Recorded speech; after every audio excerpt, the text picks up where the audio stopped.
this isn't what I wanted to be doing this weekend.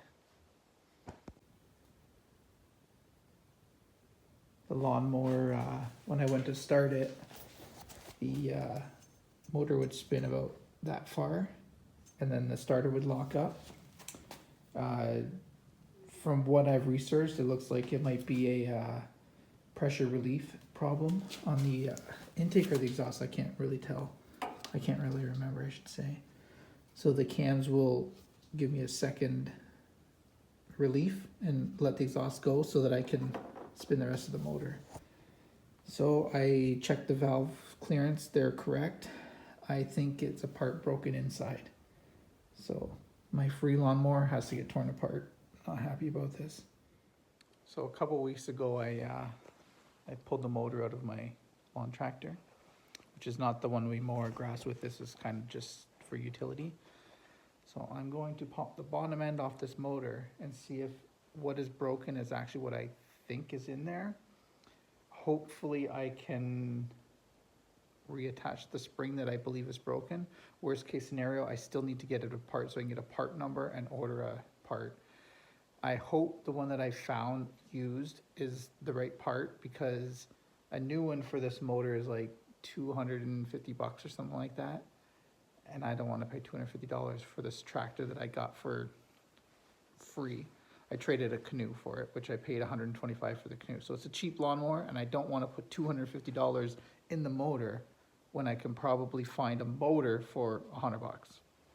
See what happens. So I took all of the mounting bolts off, but I forgot about the governor. So looks like once I get the springs off, the whole bottom will come off, and I will know my answer. It's honestly not as dirty as I thought inside.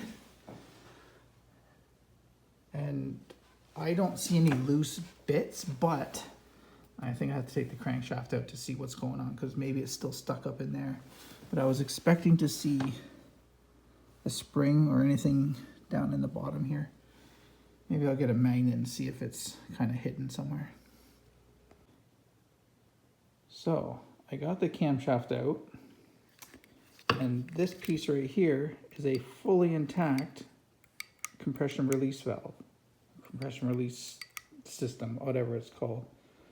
So I have no idea why this wouldn't crank. So I'm going to put it back together. I'm going to set this down. This, which is attached to the crankshaft, was not meshed with my camshaft. I don't know if that came off while I was removing the oil pan, but I'm going to put this back together. Since there's no broken parts in this, if it doesn't start with the starter again, my only option that I can think of is to put a pull start on the top of this motor and just start it manually. Now, originally I was going to do that. I was going to put a pulley on it and just do a crank pull on it.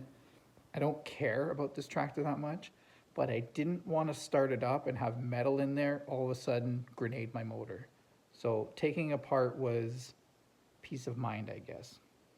So I'll put it back together. My fingers are crossed. We'll see what happens.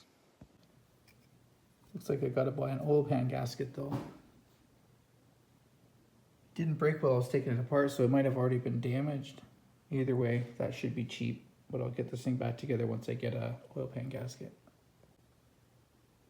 So if you're wondering what I'm talking about with the compression relief, basically when this is turning inside the motor as your starter is spinning it around, this little ball, both of them, will actually bump your exhaust valve open.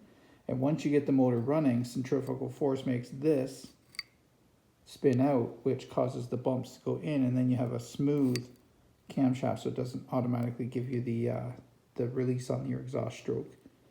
So just in case you're wondering what I'm talking about and why I came in here to look at what was wrong.